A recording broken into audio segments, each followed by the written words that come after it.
Good morning, everyone. My name is Juarez Lopes Ferreira da Silva. I'm the principal investigator for the Center of Innovation New Energies, and I am here today to introduce you for one event of the CINE Webinar, which is part and organized by the for Education, Knowledge and Dissemination. And today we have a pleasure to have here with us a very, to say, world-recognized scientist, Professor Nigel Brandon, just come to the stage. And first, I'd like to say that I'm very happy to have you here, Nigel, because it's really, I think you already have a very solid tie with Brazil, and it is very, to say, welcome to establish this connection with the Center for Innovation in Ways, CINE. And then I would like to say a few words for everyone to know why you are really a well-recognized scientist. Professor Nigel Brandon is a world reference in the field of fuel cells, electrolysers, batteries, and he has a long and bright history working in the industry. In the previous stage of his career, the British Petroleum Research Center, and also, and then along with that, he moved to the academic career in the Imperial College. And then he has an experience that you can say that few scientists in the world can have, because he, up to now, I would say, he's the founder of 2 startups, and some few of them with up to a value of $3 billion. Means he have created a unicorn in the definition of the creation of startups in the world. Which makes, for example, when you are working in academics, and you can have a background and this experience to combine basic science with applied science, and you make a contribution to the world in the way that we are now, when you need to reduce the CO2 to say for the climate change, and they make this contribution, then make him a very special, to say, person to be in the right place, the right time to make those contributions. And beyond of that, beyond of all those contributions, he's also the dean of the Faculty of Engineering in the Imperial College, which means he's leading of his institution. He makes a strong contribution to provide the right direction in this moment that we live nowadays, especially when this recent report of the International Energy Agency, which really push forward for us to move for a better world. And Nigel, with those words, I welcome you here with us today to speak about your achievements in the last years in the development, and then I'm very happy to have you here. Thanks to accept our invitation, and everyone will really enjoy your talk. Thank you very much indeed, and I'll just get my presentation up on the screen. Can I just confirm you can see those slides okay? Yeah, is that all right? Okay, I will assume the answer is yes. So it's because once I have my screen on, my slides on, I can't see any of the background information. So it's a pleasure to be here, and a pleasure to be back in Brazil virtually. It's always nicer to be in Brazil in reality, and I've enjoyed over recent years some really valuable interactions with the University of Sao Paulo, in particular the Research Center for Gas Innovation and Professor Giulio Meneghini and his colleagues. And it's a great pleasure to be here and to build this relationship with you and your team and colleagues as well. So thanks for the kind introduction. Yes, I want to talk about electrochemical technologies for the low carbon energy transition. And I think in the context of this presentation, I want to also focus in particular on the word innovation there. And very happy to have a discussion after the presentation on some of the things one might take into account when taking technology out of fundamental research and into application. So in today's presentation, I want to talk about why and where we need electrochemical technologies. Why do they matter? Or why might they matter? I want to focus on a subset of those. I'm not going to talk about all electrochemical technologies. I'm going to talk about fuel cells, and in particular, talk about some of the work we've done in our new company as well, but we'll talk about fuel cells. I want to talk about hydrogen, which of course is a topic that's moving rapidly up the policy agenda in many countries, and flow batteries, which is another area we've been very interested in for longer term energy storage. Within that, then I'm going to talk about green hydrogen from electrolysis. I'm going to talk about hydrogen fuel cells for transport. Those will be more general comments. Then I'll talk about the two companies that I've been involved in helping to found, along with a whole raft of other folk. Firstly, Ceres Power, which is a fuel cell company. As you said, we set that up 20 years ago. It's worth about $3 billion today. And then more recently, a flow battery company. Both Ceres and RFC are characterized by their interaction with hydrogen, as well as other parts of the energy system. So we'll talk about both of those. So that's that's a novel flow battery concept. And then talk about green hydrogen for industrial decarbonisation before closing. And hopefully there'll be time for discussion and questions around perhaps not only the science, but also the innovation process. So this is a slide. So my talk will have a UK and largely European focus, for which I don't apologise. It's where I'm based. What I hope, though, is that you can take from it some elements and translate them into relevance to your own region. And I put this slide up first because it sort of gets to the heart of the matter and the heart of the challenge. This is produced by a colleague, Grant Wilson, at the University of Birmingham. I'm very grateful to Grant for supplying it to me and his team. And it shows energy flows on the vertical axis through the UK energy system in gigawatt hours per day against time for the three energy carriers that we have. The red line at the bottom is the flow of energy as electricity. The more or less flat line, at least until COVID hit here and we went into an economic lockdown, is the flow of energy as liquid petroleum and diesel fuels, so liquid fossil fuels, which is more or less flat over time. And the blue line at the top is the flow of energy as natural gas. And I think take from this several things. Firstly, we're making good progress in decarbonising this red energy flow, which is electricity. Of course, we want to use that red electricity, the decarbonised electrons, to then decarbonise the transport sector through battery electric vehicle, or perhaps hydrogen fuel cell electric vehicles, by making that hydrogen from electrolysis. Now, an electric car is a more efficient vehicle than an internal combustion engine vehicle, but nonetheless, we'll need roughly 2 to 4 times, perhaps half to a quarter the amount of energy as electricity that we currently have as liquid fossil, depending on the solution we make. And if we look at the current electricity flows, that means we're going to need, which is around about 800 gigawatt hours per day. That means we're going to need to add somewhere between another 400 to 800 gigawatt hours per day of electricity to meet that capacity. And then the blue line, which is the flow of natural gas, primarily delivers heat. The UK, of course, largely being a cold, damp climate, plus some natural gas for power generation and for some for the chemical sector. But you can see the seasonality here of that demand on the heat side, with, in our case, the where we are at the moment, the summer low, relatively speaking, and the winter high. And managing that seasonal shift in energy flows is a real challenge, as is moving away from natural gas, unabated natural gas for heat provision.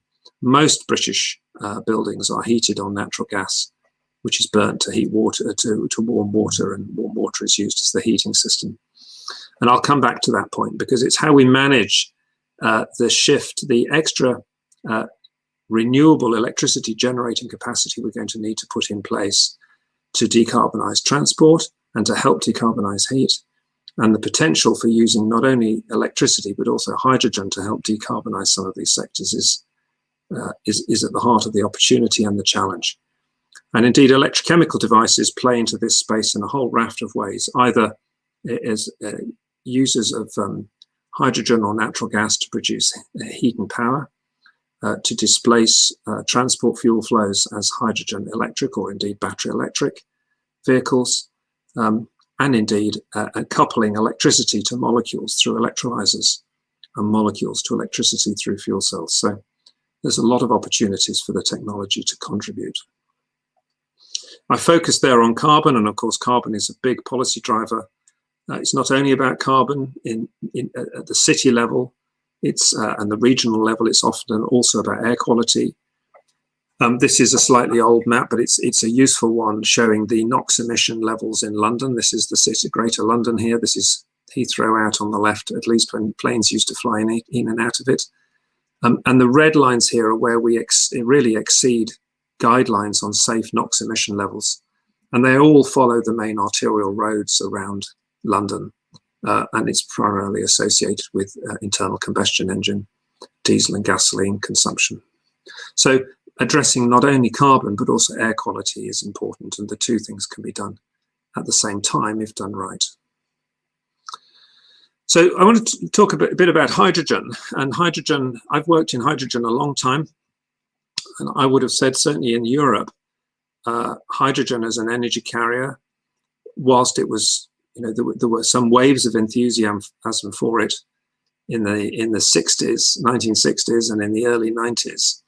Really, it's only until very recently that hydrogen's come back onto the agenda as an energy carrier. And the motivation for this is really national commitments to deliver net zero energy systems. And as soon as we start to think about net zero energy systems, as opposed to simply a reduction in our CO2 of, say, 80%, it becomes very evident very quickly that there are whole sectors of the economy that are very hard to decarbonize to net zero without a low carbon molecule like hydrogen. You can rationally argue that perhaps that could be ammonia or it could be methanol, but they're all essentially hydrogen carriers, and there are pros and cons to that. Happy to discuss it. But it's the flexibility of hydrogen to go into some of these sectors, whether it's industrial decarbonisation, heavy duty and long distance transport, for example, or some of the heat sector for buildings, that is the opportunity. We can make hydrogen from fossil fuels, from natural gas, for example, with steam methane reforming, and we can capture that carbon as carbon capture and storage, and that produces what we refer to as blue hydrogen. I'm not going to focus on that in my talk today. I want to stick to the electrochemical technologies, in which we take renewable electrons from wind or solar. We use electrolyser technology to make hydrogen. And when that is done, that is referred to as green hydrogen. But the downstream, of course, doesn't care so much what the colour of that hydrogen is. So we can, of course, run both, and we can blend them together, and then we can start to use them. We need to think about how we store that hydrogen. We can reconvert that hydrogen back into electrons and so on. We can combine it with CO2 from CO2 schemes to produce synthetic e-fuels or synthetic methane. So there's a raft of options available to us. So I want to talk now about electrolysis and green hydrogen from electrolysis. There are a range of ways of splitting water to make hydrogen. I'm not going to go into them in enormous detail, but they range from the current sort of most mature incumbent technology, which is alkaline electrolysers, about 65% electrical efficiency, really not designed for flexible hydrogen production, really established as a more baseline technology. They have a relatively high footprint. They take up quite a lot of room, but they are the most mature and lowest cost form of making green hydrogen. PEM electrolysers are a newer technology, but increasingly mature. Take some learnings from polymer fuel cells, but with some important materials differences. Much more flexible than an alkaline electrolyser. More expensive today than alkaline electrolysers. Have quite a lot of expensive materials in them, such as iridium and platinum and titanium. And there are, I think, some open questions around the availability of iridium supply for widespread uptake of this technology. But nonetheless, it produces hydrogen at pressure, it produces hydrogen flexibly. And certainly if I drive our hydrogen fuel cell electric car that we have at Imperial College and refuel it at one of the Shell hydrogen forecourts that we have around London, that hydrogen is produced by a PEM electrolyser made by a British company called ITM Power. The area I spend more of my time working on is solid oxide electrolysis. This is a high temperature electrolyser running on steam. It's a much more efficient technology. You can get well over 90% electrical efficiency. You can recuperate waste heat into the process as well to drive that efficiency. But it's a much more nascent and less mature technology than the other two. and there are a small number of organizations and companies trying to develop that technology today. One thing we have to say is that green hydrogen is the most expensive form of hydrogen today. It's more expensive to make hydrogen by electrolysis than hydrogen with CCS, and more expensive, of course, to make hydrogen with CCS than not having CCS, so unabated hydrogen. But 60 to 80% of the cost of that green hydrogen is the cost of the renewable electricity. So it's very sensitive to forecast cost downs in renewable electricity prices. This IRENA report, from which this figure is taken, paints a picture of the different factors that can drive down green hydrogen costs down to sub $1 per kilogram of hydrogen. And certainly many commentators have the view that by 2030, green hydrogen will definitely be cheaper than blue. But it is sensitive to forecast renewable electricity prices. I quite like this figure. It's not my work. It comes from this recent review paper looking at the efficiency, based here in lower heating values, of making hydrogen by different electrolysis routes. Current density on the bottom here, current density is effectively reaction rate in an electrochemical reactor. So the higher the current density, the faster the production rate of hydrogen per unit size of electrolysers. So effectively lower capital costs, all things being equal. And we can see PEM electrolysis here in the blue, which has this advantage of high power density, more compact footprint, alkaline electrolyser in the green. And then the most efficient here being the high temperature electrolysis. Now, the astute amongst you will note that the efficiency goes over 100%, and indeed it can. Of course, that is thermodynamic nonsense, but what it's telling you is that we're not accounting in this calculation for the heat value, and this is an endothermic reaction under this operating mode. And effectively, as far as this calculation is concerned, that heat is being, the use of that heat is not being taken into account. Suffice it to say that the electrical efficiency in high temperature mode is significantly higher than it is in low temperature mode. I won't worry about that. So we spend, in my research, wearing my research hat, we're very interested in developing better devices and materials for this high temperature electrolyser. We think there's a big opportunity to improve that.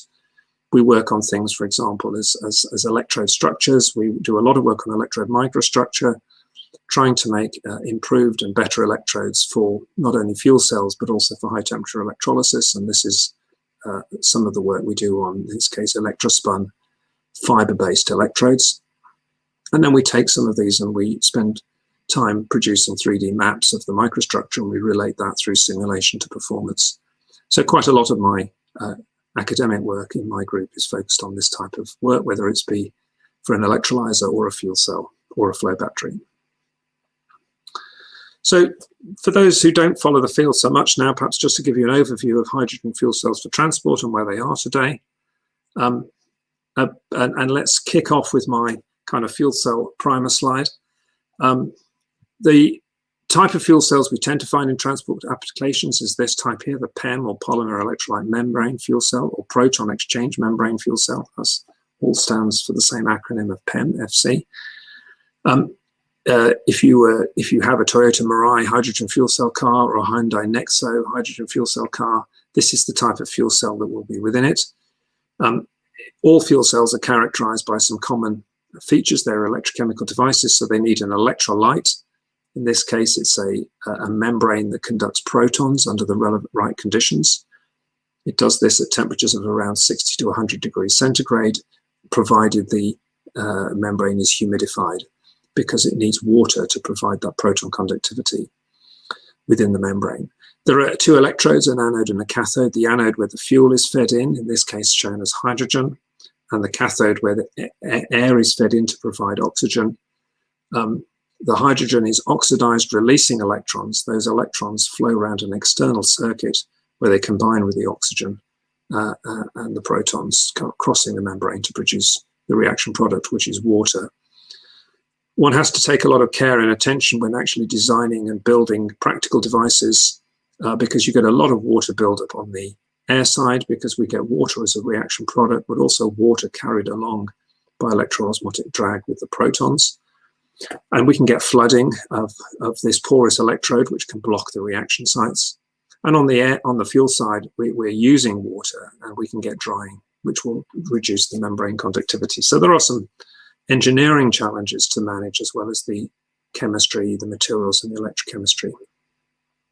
But this is, a pretty well understood set of materials these days, and of course, still room to improve, but pretty well understood.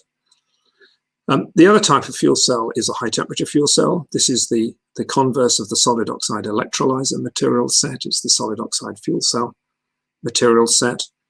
Now we have an electrolyte that's an oxide ion conductor rather than a proton conductor. These are ceramic materials, typically things like doped zirconias or doped Ceres, which under the right operating temperature, which is generally somewhere between 600 and 800 or 900 degrees centigrade, will conduct oxide ions. The same principles apply. We put oxygen from air on the cathode, we put hydrogen or other fuels on the anode, and we oxidize the fuel and we reduce the air or oxygen. But now we're passing oxide ions across the membrane to combine with the fuel on the fuel side. So we now produce our reaction product on the fuel side, but because this is a high temperature device, this is steam, and so we don't suffer from flooding in high temperature fuel cells, but we still need to be concerned about the flow of reactants to and from the interface. And we particularly need to be concerned about the thermal stability and the mechanical stability of these devices, which are made out of ceramic and therefore brittle materials. Okay. So this is the hydrogen fuel cell car, one of two hydrogen fuel cell cars we have at Imperial College. This is the Toyota Mirai. It's a commercially available vehicle. The new Mirai has just come out, but we don't have them, I don't think, in the UK yet. They remain a relatively expensive vehicle. The new Mirai in the UK costs £50,000. That's twice the cost of an equivalently sized Toyota vehicle in the UK. But still a lot less than they used to be. But they are coming down in price, but they remain, relatively expensive and still only available in small numbers. Hyundai's Nexo is about £70,000, which is also, an expensive Hyundai. Of course, for this type of vehicle, for light-duty vehicles, we have to think not only about the vehicle, but also the hydrogen refueling stations. As I say, we do have some in the UK, but we don't have many. And it's, whilst the vehicle will do you 300 to 400 miles, which is good, which gives you plenty of time to find a refueling station, it nonetheless does require careful planning when driving the vehicles today because of the relatively limited number of refueling stations. So that is continually a question around light-duty transport. When it comes to heavier duty transport, I think it's a clearer case for hydrogen fuel cells than perhaps light duty transport. Light duty transport goes head to head with battery electric vehicles. But once you get up to hydrogen fuel cell electric buses, refueled from a central point, it's I think a clearer argument about why hydrogen is a good solution. Certainly hydrogen fuel cell solutions win out as the amount of energy required by the vehicle goes up. Batteries do not have economies of scale in terms of weight. They have a flat profile. 10 times the batteries weighs 10 times the mass, whereas 10 times the energy in a fuel cell system does not, because fuel tanks do not scale to the same factor as batteries. So as you need more energy, hydrogen fuel cells become attractive. So these are some hydrogen fuel cell bus programs in the UK. The bottom picture there shows buses that have been running on taking fare-paying passengers in London for a number of years now, very successfully. And the upper photograph shows what a newer hydrogen fuel cell bus developed in the UK. More recently, people in Europe have got interested in hydrogen fuel cell electric trains. Certainly in Germany and Austria, they've been taking fare-paying passengers on hydrogen fuel cell electric trains. So these are trains to replace diesel electrics on suburban lines, where the cost of electrification of that line is not justified. The top picture here shows the Breeze electric train, which is a variant of the trains that have been running in Germany for the British rail system. The bridges in the UK are not as high as the bridges in Germany, so they've had to think differently about where they put the hydrogen store on board the train, so not on the roof but under the carriage. And this is another Hydroflex, which is another demonstration hydrogen fuel cell electric train that we have in the UK. And again, when we come into trucks and off-road vehicles, again, I think the case for hydrogen electric becomes very strong. Commercial vehicles carrying freight are very sensitive to the weight of the powertrain and the weight of the energy store, because it means they can carry less cargo. So again, gravimetric energy density is very important, and particularly for long distance travel, hydrogen fuel cell solutions look very attractive. And for off-road vehicles, again, which have high energy use, this is a prototype hydrogen fuel cell electric digger from JCB in the UK. So that's where transport is. I think for me, it's more about heavy duty transport and longer distance transport than it is about light duty transport, but I'm obviously very happy to discuss the relative pros and cons of that. I want to move off from transport now and talk about fuel cell combined heat and power, and in particular now introduce the first of the kind of innovation stories with the company Ceres Power, of which I was a founder some 20 years ago now. And this is all about thinking about natural gas use. And we wrote this report. I say we, the colleagues at the Sustainable Gas Institute at Imperial College London. The Sustainable Gas Institute is a strong partner of the Research Centre for Gas Innovation at USP with Giulia Meneghini. And this is a report we wrote around the potential for greening up gas grids. The figure on the left here shows the percentage of household connected to the gas network, and this means to the natural gas network. I see that Brazil does not feature highly in this fraction. It's down here, but the UK has the second highest connection. Roughly 85% of British households are connected to natural gas as their source of heat, and indeed for cooking as well in many cases. So it's a big transition for those of us in the UK, and you can see other countries in the same position: the Netherlands, Italy, Singapore, Australia, and Belgium, the US, and so on. And you know, it's not surprising that the UK is in this position, because we've exploited our North Sea gas reserves from the 60s and 70s onwards to switch to natural gas for this application. But going forward, that's not a solution that's consistent with a net zero energy system.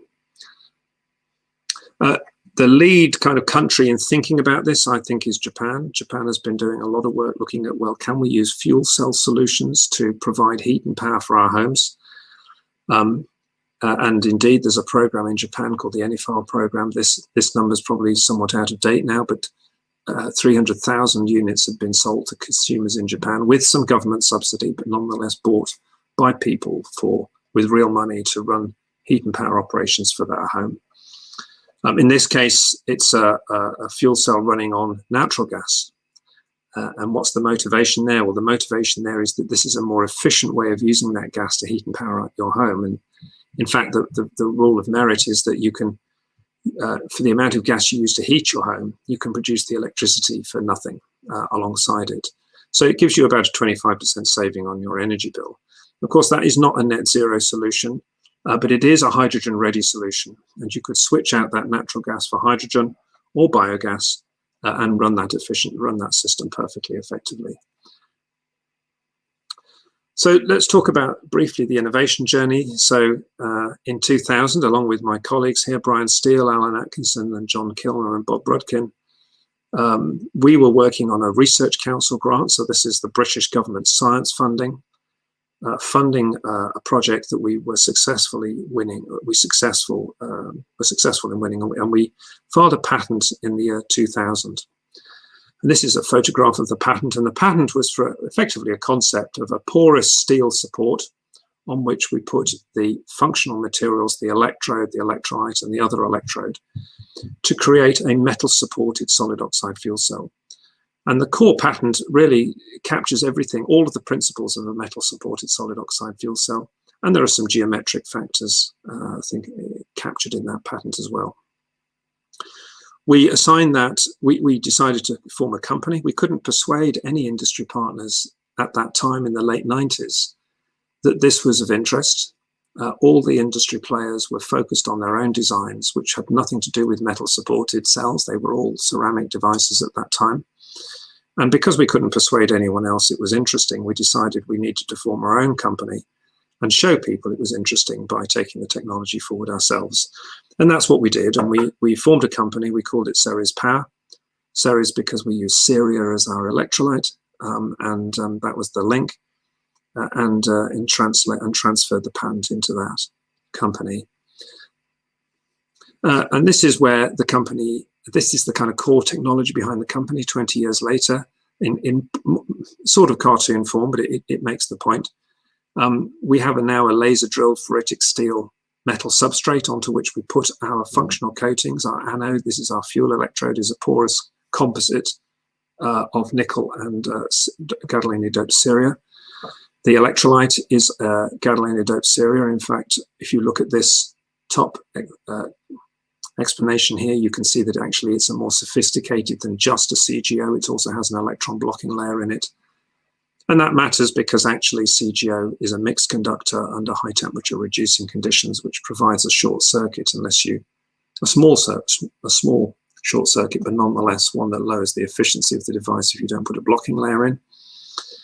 And then a perovskite structured cathode, of which the composition is not published by Ceres, but there's a range of potential cobaltite and ferrites that you'll find in the literature for cathode materials in this operating window.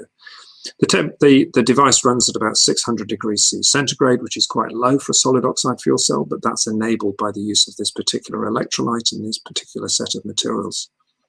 This is a photograph of what the cells look like today. They've come a long way from that patent, as you'll see, with integrated features into the framework here. The cells are a lot bigger.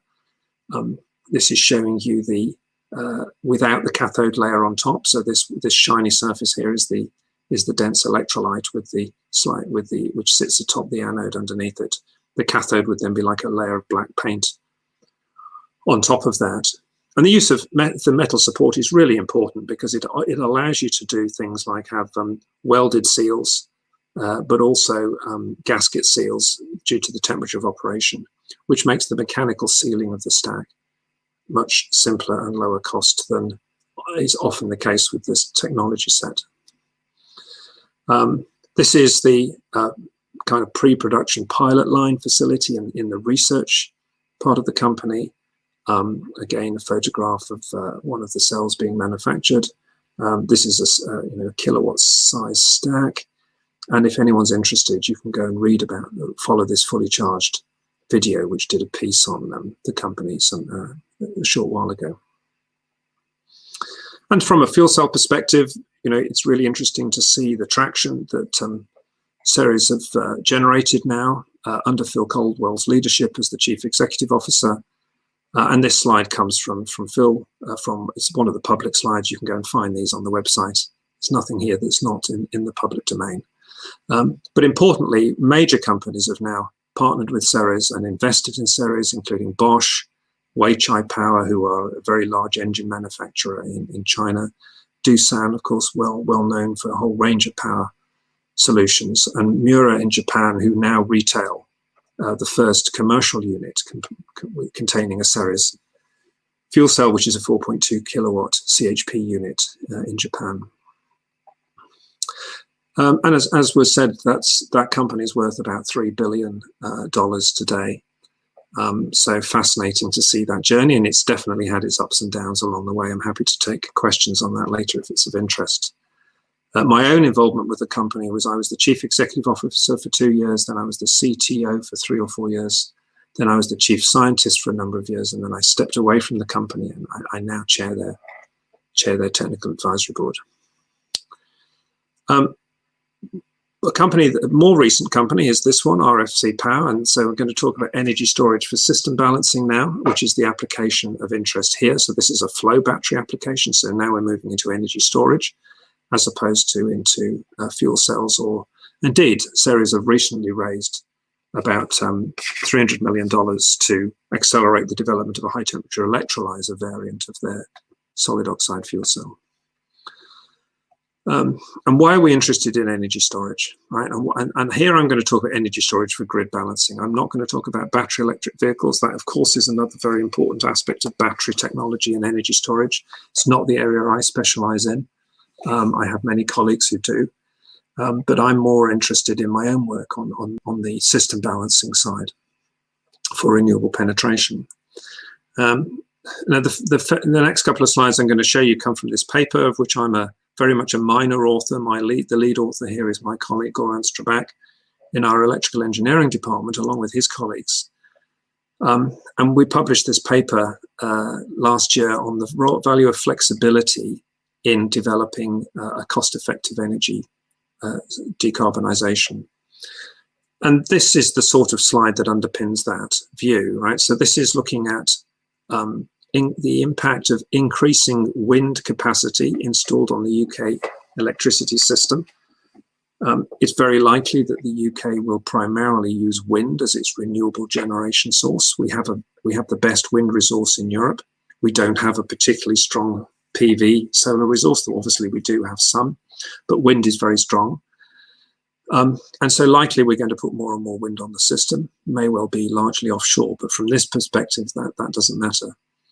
And as we put more and more wind onto the system, showing here up to 30 gigawatts of capacity, we have, unless we change the way the system works, and at the moment the system works by matching instantaneously the demand for electricity with the generation of electricity, we will find that we need to increasingly curtail the proportion of that wind generation that we've put on the system, because we won't be able to manage the peak load.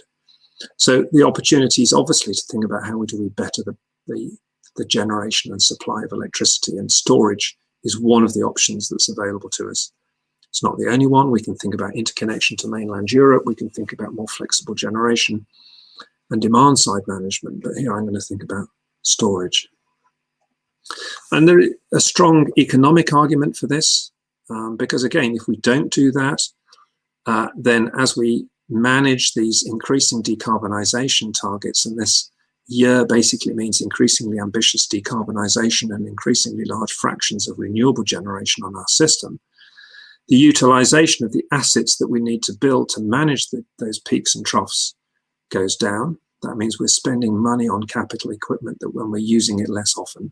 So economically, that's clearly not a good combination. And I point you to the paper if you want to get the detail, but this is some analysis that underpins that. It's savings in annualized GB system costs. So this is basically the money we save in billions of pounds a year by going to systems which give us different levels of flexibility, high levels of flexibility. So this is the relative cost benefit of doing so. And we look at this particular work, looks at two scenarios, high photovoltaic and high wind. 100G means 100 grams of CO2 per kilowatt hour target. 50 means 50 grams of CO2 per kilowatt hour target. There isn't a big difference between the two cases in the cost side. And this allocates the cost savings, whether that's savings in capex in the distribution system, whether it's savings of operating expenses and so on. The bottom line is that having a more flexible system is a much cheaper system to build. And in the 50 grams of CO2 per kilowatt hour target, we save about £8 billion a year in the UK. At 100, we save about 4. And of course, the target now is to be 0, in which case I've not yet seen the outcome of the calculation, but it'll be significantly more than £8 billion a year cheaper to have flexibility. So that's the value opportunity for technologies that give you flexibility. This, I think, is another interesting data point. This comes from California, and it's a piece of work from the California Energy Storage Alliance. It looks at what needs to be done in California to meet their ambition of having a 100% renewable electricity grid by 2045. And they concur that the largest application for energy storage under those circumstances is around a 10-hour energy storage to balance the very high level penetration of solar photovoltaics that they would expect to find in California to deliver that ambition. So whereas today most energy stores on the grid are perhaps 1 or 2 hours, this shows a very large increase in the market for longer term energy storage. And that's what we've picked with RFC Power. RFC Power is a flow battery company. I'll tell you a little bit more about the technology in a moment. But a flow battery decouples power and energy effectively. You store energy in tanks of charged charged redox couple, and tanks are relatively cheap. And so provided your redox couple is relatively cheap, you can add more energy into the system with low marginal additional cost. There are a range of technologies already used for flow batteries, in particular vanadium. But vanadium is quite expensive. Most of the supply of vanadium comes from China and Russia, so it's a geopolitically sensitive point. And its very volatile price is pinned to the price of steel. We've replaced the vanadium with a manganese hydrogen couple. Again, I'll show you more in a moment. Manganese is the fourth most used metal after iron, copper, and aluminium. It's abundant and widely available and low cost.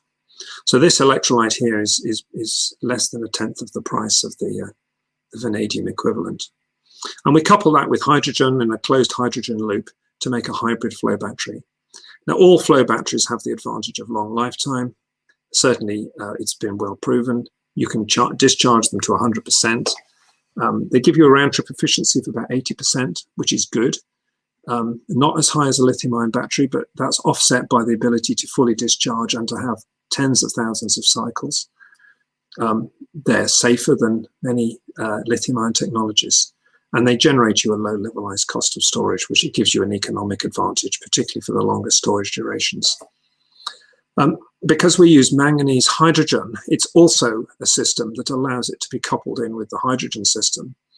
In other words, the way to think about this is if you're going to use hydrogen as an energy store and you want to make that hydrogen by electrolysis, then that's somewhere between 65 and 90% efficient, depending whether it's a low temperature or a high temperature electrolyzer. If you then combine that hydrogen back through a fuel cell to regenerate the electricity, that's going to be about 60% efficient. So that puts you with a round trip efficiency of somewhere between 40 and 50%. We can achieve the same here with a manganese hydrogen flow battery with an over 80% round trip efficiency. Of course, it can't do the same things an electrolyzer does, and it can't do the same things a fuel cell does. But if what you want is an energy store, it's a significantly more efficient way of doing it. So this is a cartoon of the system. We have a tank with a manganese couple in it. In fact, it's a mixture of manganese and titanium. It's an acidic solution. The titanium's there to stabilize the manganese. More on that in a moment. A closed loop hydrogen tank, and then the flow battery sort of power cell in the middle in the sort of usual flow battery way, but now one that has a liquid on one side and a gas on the other. This was a finalist in the Shell New Energy Challenge last year. We didn't win, which was disappointing, but we did come second, which was encouraging. We have published a scientific paper on the core chemistry in Journal of Physical Energy, if anyone's interested in finding out a little bit more about it. And there's some performance figures from that paper taken here. The chemistry is shown here. So it uses this manganese couple on the cathode side and a hydrogen couple on the anode side. So when we're charging the battery, we're effectively making hydrogen and storing that in at pressures of a few bar in a tank. So that, and then on the other side, we're taking our manganese 2 and producing an oxidized form of that manganese 3, and then we flow those back into our power cell when we want to go into effectively fuel cell mode and consume the hydrogen and consume the oxidized form of manganese to produce manganese 2. Now, one of the challenges of using manganese, whilst it's very low cost and it's widely abundant and it's non-toxic, is that it's well known that you get a disproportionation reaction and you form manganese dioxide, which precipitates out of solution. My colleague Anthony Kusinak and his team have done some nice work to show how we can stabilize that, prevent the MnO2 being an issue, and prevent this reaction through the use of a titanium additive. And indeed, that's patented, as is the core chemistry. Where is the work today? So it's being taken forward now by RFC Power. So this is a much more nascent company. formed in 2017. It's got 6 members of staff at the moment. It's just closed a seed funding round, so much smaller and more embryonic, but still very exciting. And this is some work at the company, over 700 cycles shown here, from 100% state of charge to 0% state of charge. This is the energy efficiency and voltage efficiency, which is around 80%. This is the coulombic efficiency and the voltage efficiency of the cell. Sorry, the capacity and the coulombic efficiency of the cell. So that gives us, very encouraging performance. We did start to see we saw no capacity fade over those 700 cycles. We saw a little bit of capacity fade here because of a system problem that we had, but we have a patented electrolyte regeneration process that then recovered that capacity without any issues. And these are our own calculations on cost. So this is installed cost in dollars a kilowatt hour versus storage duration. And this is the hydrogen manganese technology. And it's similar to the conversation we were having about battery electric versus hydrogen fuel cell electric. As the amount of energy you store goes up, the advantage of the flow battery technology, and in particular the hydrogen manganese technology, becomes evident. Once you've gone past this kind of 4 to 5 hours of energy storage, you're cheaper than lithium ion, even with a fairly aggressive $150 a kilowatt hour lithium ion system cost. And if you want to go out to 10 hours of storage, for example, for that California case, you're below $100 a kilowatt hour system installed cost. So that's attractive for those sorts of applications. And then finally, to close my talk, I just want to talk about industrial decarbonisation, which is, I think, a really important opportunity for hydrogen and for green hydrogen. Whether that's making ammonia production, about close to 1.5% of global CO2 emissions, of which the largest contributor is making hydrogen from fossil fuels. If we're going to make green hydrogen, we can displace that unabated hydrogen very simply and start to put that into ammonia synthesis. And indeed, for those who follow these things, the world's largest green hydrogen project was unveiled in Saudi Arabia fairly recently, late last year, in which renewable power is going to produce 650 tons of green hydrogen per day, and that's going to be converted into green ammonia, shipped around the world and sold, and then cracked back into hydrogen again. Of course, some of that ammonia could also be used directly where it's appropriate. And the other application, I think, very important one for hydrogen is steel making. This is the UK's industrial gas emissions. And even in the UK, which is no longer the industrial manufacturing centre that it used to be, steel making is the largest contributor to our industrial greenhouse gas emissions. In many parts of the world, steel is made using coke in blast furnaces to reduce iron oxide to iron. In some parts of the world, a direct iron reduction is used, in which natural gas is used to directly reduce iron ore to metallic sponge iron. If you replace that natural gas with hydrogen, you can go with direct reduction of iron oxide to sponge iron and then into an electric arc furnace. And that would 94% or something like that decarbonize the steel industry. And that's a real challenge for all sorts of reasons. But if we don't start to think about decarbonizing these sorts of sectors, as it says here, if we continue to make steel the way we do, that alone will use 50% of the world's carbon budget by 2050. So we have to start to think about this, and hydrogen is a key player there. And of course, that hydrogen can be hot, which lends you to thinking about high temperature electrolysis again. So my conclusion then is that I hope what I've shown you in a sort of whistle-stop tour is that electrochemical technologies are important as part of the future energy system. They offer high efficiency and flexible conversion between electrons and molecules in both directions. And given the importance of flexibility, they're likely to become increasingly important contributors to low carbon economies. All electrochemical technologies are underpinned by materials science and engineering, and all require device manufacturer volume. So there are some interesting opportunities there for research and development. Certainly there's increasing interest in the ability to store electrical energy in batteries for transport, of course, for battery electric vehicles, but also for grid balancing, in the production of green hydrogen by electrolysis for a wide range of applications, and in fuel cells for transport and heat and power. Very happy to have a discussion with you about the opportunities for innovation, spinning them out from a university. I'd say it's an intellectually challenging, time challenging, but ultimately rewarding activity. And I'd certainly encourage people to consider it if it was of interest to them. For those who want more information, then please do see the website on the Electrochemical Science and Engineering team at Imperial, on the Hydrogen and Fuel Cells Hub, which is a national research hub in the UK that we lead out of Imperial, on the Sustainable Gas Institute, which is partnered with the Research Centre for Gas Innovation at USP, on our Energy Futures Lab at Imperial College, and we have a consultancy in this space as well, which is run by a number of very bright and talented young academics and colleagues at the college. So please feel free to reach out. So that's my last slide. So I'll come back into the session. Thank you. Thank you very much for the inspiring talk. I think it's to cover how you have been done, and also your contribution to develop new technology, and the very inspired to say what we did in the past to create a serious company. I think is really important. Now we are going to move for our questions, and our first questions comes out by Julio Meneghini, one of your friends. He's here. I think he's here on your screen now. By Julio, he's interested in the scaling up of green hydrogen production.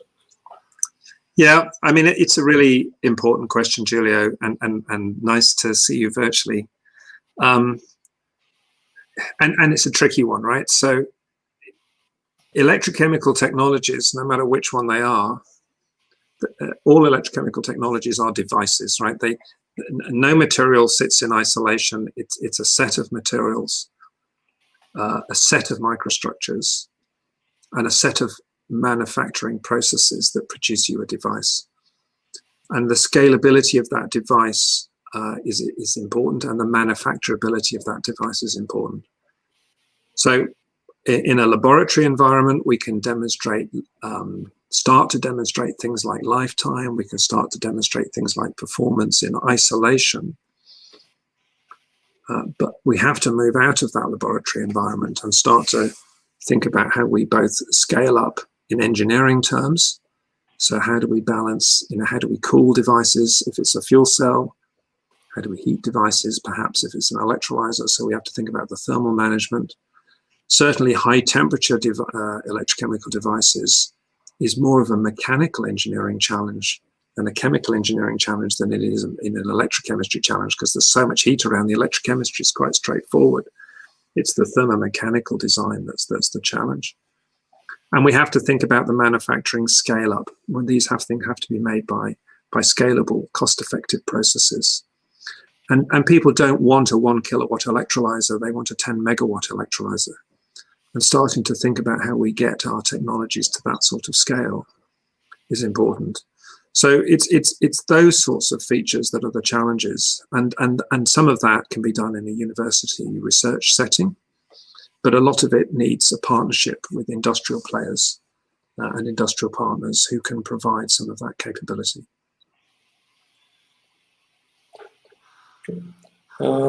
We have a next question that comes from Julian Bonassin. He is also working here in the company, and the electrolyzers. Or the clean energy input. Wouldn't it be better to use the clean energy directly? Yeah, so I'm going to take that clean energy to mean the electricity.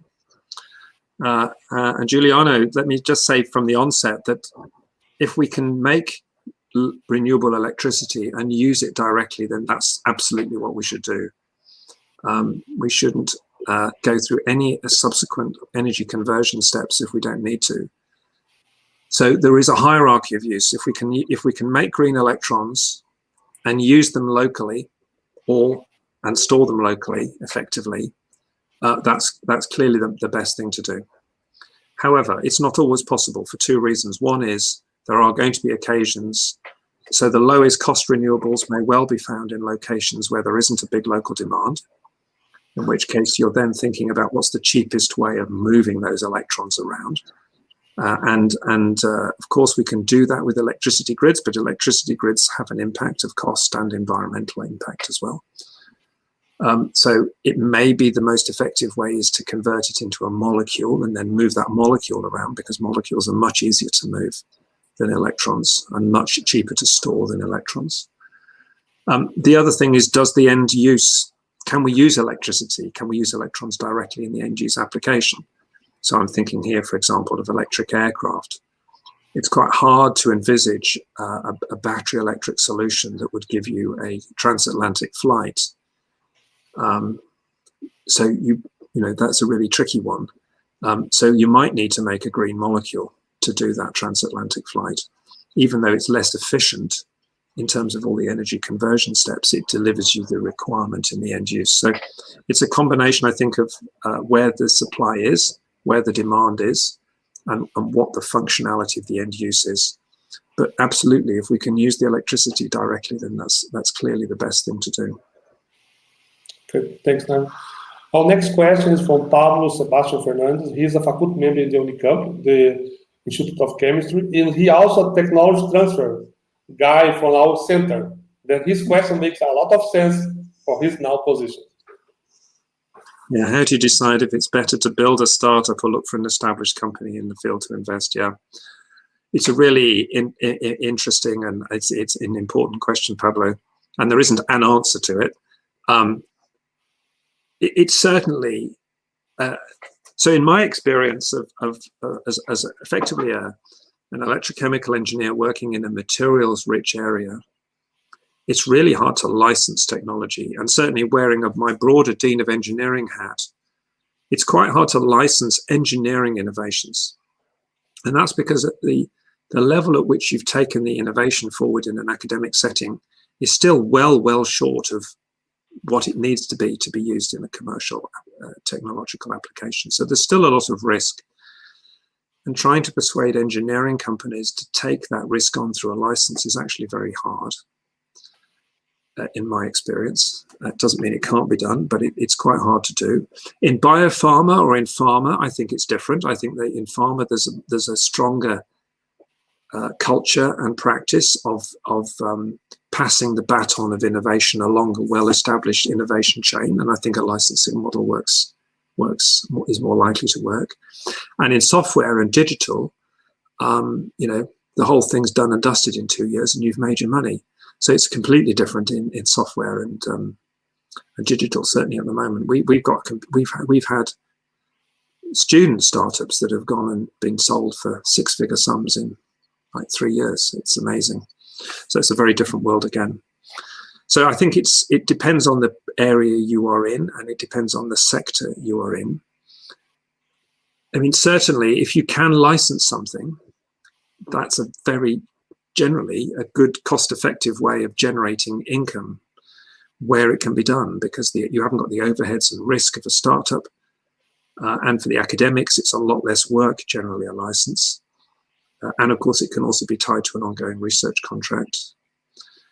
But in some areas, it just makes more sense to form a company to de-risk the technology, because you're just not going to get the value from it because there's just so much risk in it. Obviously, you're then asking other investors to take that risk, perhaps from the venture capital or seed community or angel community, or indeed your own funds if you have them. But that is the only way to try and capture some value.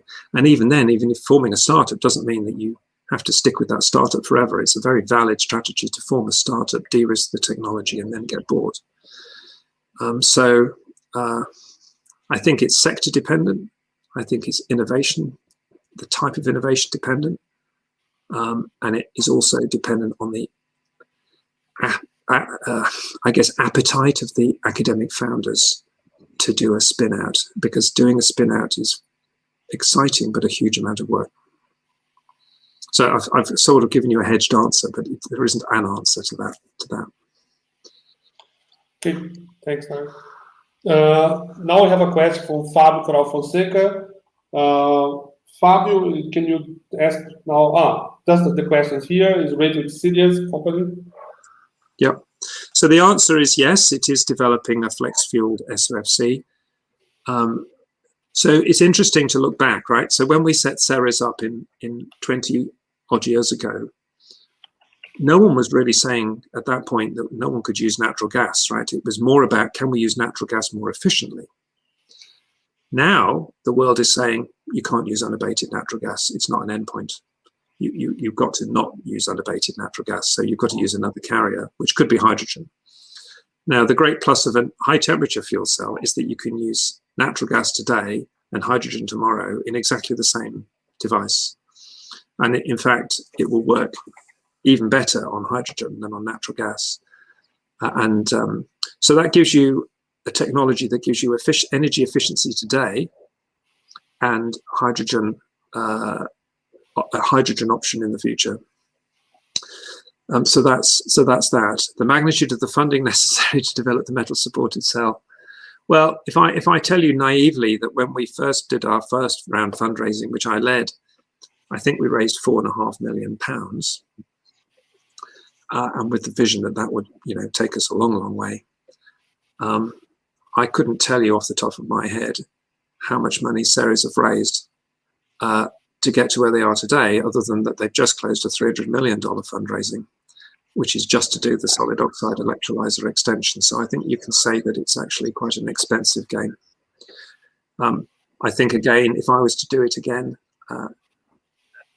one learns, one makes mistakes, and one can probably accelerate that journey. And the second time round, you do it slightly differently, wouldn't you? You'd learn.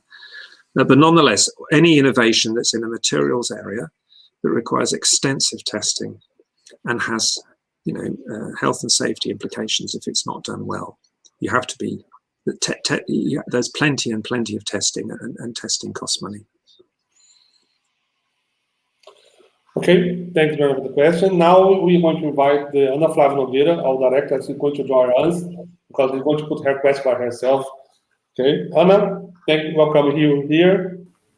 Okay, thank you, Nigel, for this very inspiring talk. Hope to see you soon here in Brazil as soon as the pandemic allows us to travel, and also I hope that you can come and to visit our center here in Campinas. So my question is concerning like the use of hydrogen for vehicles and trains, and seems sometimes for me that we have like two parallel worlds. So companies that actually are investing really hard on this, having these technologies already, and they are not much worried if it's a green hydrogen, if it is blue hydrogen. And for others, it only makes sense if you actually have the green hydrogen. It means that the hydrogen that is produced from renewable energy. And as you mentioned before, the cost of the renewable energy is going to dictate the price of the green hydrogen. So this kind of two parallel worlds, I think, is going to merge in just one. It's going to be possible. And can you comment on this? Sure. And I think it depends where you are in that supply chain as to how sensitive you are to that question. If you're a end user of the technology, so say you're a rail company, a train company, right? Mm-hmm. Do you mind so much if it's green or blue? Probably not. It makes a bit of difference to your carbon intensity, in that green will generally have a better and lower carbon intensity than blue hydrogen. But blue hydrogen is a darn sight better than running it on diesel. So, from the train operator's perspective, what they want is a supply of hydrogen of the right quality, regularly supplied to them at the lowest price. Mm-hmm. That's what they want. If you're a power generation company, thinking about how do you balance, or perhaps an offshore wind farm operator, which is perhaps an integrated wind farm network operator, this is all about electrons, right? So you've no interest in blue hydrogen. Thank you very much. You're only interested in electrons first and foremost, and then green hydrogen as it allows you to either capture more value from your wind asset or your solar asset, and provide an extra income stream for you by selling that green hydrogen to end users like train companies who want it. Now, if you're a natural gas importer, or you're an oil major with offshore resources and expertise, then perhaps you might be interested in blue hydrogen, depending on your view of the world, possibly also green, because these big oil majors are coming and becoming energy companies, not so much oil companies these days. So for you, then the opportunity to generate, we can probably get blue hydrogen projects going at scale more quickly than green hydrogen projects at scale, just because the world has a limited supply manufacturing capacity for electrolysers at the moment. Though obviously more capacity is being added off the back of the interest. So I think, and from a planet's perspective, right, from the environment's perspective, it's true, I think, that green is overall better than blue, but blue is a darn sight better than most other things. So I think, again, I don't think one can get too hung up. One shouldn't get too hung up on that. Small difference. At the end of the day, both have value, and you need, for hydrogen to take off as an energy carrier, we have to have a robust and reliable supply. Otherwise, there won't be off-takers for it, and if there aren't off-takers for it, then there won't be. No one can make it. So we do need to co-create jointly the generation of hydrogen, the transmission of hydrogen, the storage of hydrogen, and the end use of hydrogen. It's a co-created market. And I think there's room for both. Ultimately, the market will decide. And ultimately, I think green hydrogen will be cheaper than blue. And ultimately, I think, therefore, green hydrogen will dominate. But I wouldn't want to rule out making blue hydrogen where there's a credible economic and environmental argument. Certainly in the next 10 to 20 years. But your perspective, it depends where you sit in the chain as to the answer to that question. Thank you, Nigel.